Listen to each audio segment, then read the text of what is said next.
Welcome to CaptureCast, the podcast where you can improve your English while learning about fascinating topics. I'm Alex, and today, we have an exciting episode about the rise and fall of Skype, a company that once revolutionized the way we communicate, but will soon be shutting down in May 2025. Hi everyone, I'm Emily and I'm excited to dive into this topic. And remember, if you want to take your English learning to the next level, check out Capture English, our online learning platform. There, you'll find lessons, exercises, and real-world conversations like this one to help you sound more natural in English. Visit www.home.capture-english.com or follow us on Instagram to start learning today. Now let's get started. Let's go back to 2003.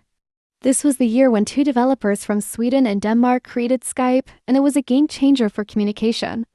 Oh, that's a great word, game changer. For our listeners, a game changer is something that completely changes an industry or situation. In this case, Skype transformed the way people made phone calls. Exactly. Before Skype, making international phone calls was expensive. But Skype allowed people to call anyone in the world for free using the internet. That's why it became so popular, so fast. Businesses, families, and even gamers started using Skype because it was free and easy to use. And let's not forget the iconic Skype ringtone. Everyone who used Skype can still hear it in their minds. Iconic. Yes, it really was, and that's another good word. Something is iconic when it is very famous and easily recognized. Just like the Apple logo or the McDonald's golden arches, the Skype ringtone was instantly recognizable.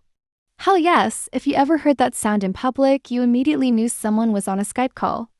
By 2005, Skype had millions of users, and that's when eBay bought it for $2.6 billion. But that deal didn't work out, and a few years later, in 2011, Microsoft bought Skype for $8.5 billion. That was a huge investment.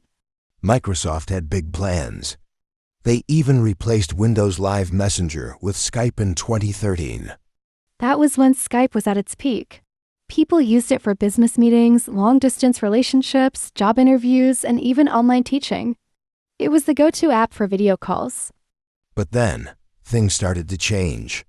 Skype had a huge problem: it didn't innovate fast enough. Other apps like WhatsApp, Zoom, and FaceTime became more user-friendly and worked better on smartphones. And let's be honest, Skype became frustrating to use.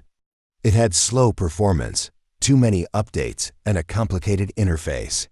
People started looking for easier alternatives. Then Microsoft introduced Teams. This was a new platform that combined chat, video calls, and file sharing. And when the COVID-19 pandemic hit in 2020, companies needed a reliable tool for remote work. Microsoft focused on Teams, and Skype became less important. In the end, Microsoft decided to shut down Skype in May 2025. It's the end of an era. That's another great phrase, end of an era. This means something important is coming to an end, and in this case, it's Skype. So, what do you think, Alex? What's the next big thing after Skype and Teams?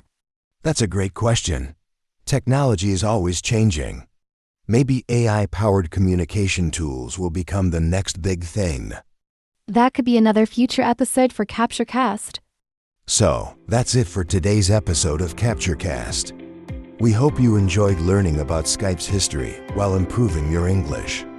And remember, the best way to improve your English is to listen to real conversations. If you want to learn more, check out Capture English, our online learning platform. You'll find lessons, exercises, and real-world conversations like this one. Visit our homepage or follow us on Instagram to get started. Thanks for listening. Don't forget to like, subscribe, and share this podcast. See you next time. Bye for now.